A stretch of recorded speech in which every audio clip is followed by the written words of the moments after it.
अस्सलाम वालेकुम दोस्तों, मेरा नाम है मुमताज़ अहमद। आज की इस वीडियो में मैं आप लोगों को दिखाने वाला हूँ 60 से 70 साल पुरानी मस्जिद जो इस वक्त एक रोड के ऊपर मौजूद है। बहुत प्यारी मस्जिद है लेकिन काफ़ी ज़्यादा पुरानी हो चुकी है और अगर उसको दोबारा तामीर किया जाए तो बहुत सवाब का काम भी है। अभी मैं आप लोगों को वो मस्जिद दिखाता हूँ, आप उस मस्जिद को देखें और फिर अपना कमेंट में जवाब दीजिएगा। अगर आप चैनल पर नए हैं तो चैनल को सब्सक्राइब, वीडियो को लाइक ज़रूर कीजिएगा। ये नाज़रीन सामने आप लोग देख सकते हैं, ये मस्जिद है और इसके आसपास आप लोग देख सकते हैं किस तरह से दरख्त वगैरह उगे हुए हैं। तो ये सामने से रोड गुजरता है, ट्रैफिक गुजर रही है और इसी रोड के ऊपर मौजूद ये छोटी सी मस्जिद है। अभी अंदर जाते हैं, सामने ये गुम्बद बने हुए हैं और सामने अल्लाह का नाम भी लिखा हुआ है, लेकिन इसकी अभी सफाई भी कुछ की हुई है। जैसा कि आप लोग देख सकते हैं, इस मस्जिद को एक गाटर है, ऊपर कुछ इसकी छत चेंज भी की गई है, लेकिन इधर अलमारियाँ बनाई गई हैं, यहाँ पर कुरान नहीं रखी है और इधर इसका एक गुम्बद नीचे गिरा हुआ है, आप लोग देख सकते हैं। ये वाला क्योंकि टूट चुका था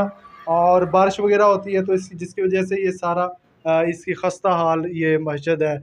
अगर इसको दोबारा तामीर किया जाए या अल्लाह का कोई ऐसा नेक बंदा इसको दोबारा तामीर कर दे तो ये सवाब का ही काम है। और सामने आप लोग देख सकते हैं ये रोड गुजरता है जो कि यहाँ से कोई भी गुजरता बंदा नमाज अदा कर सकता है।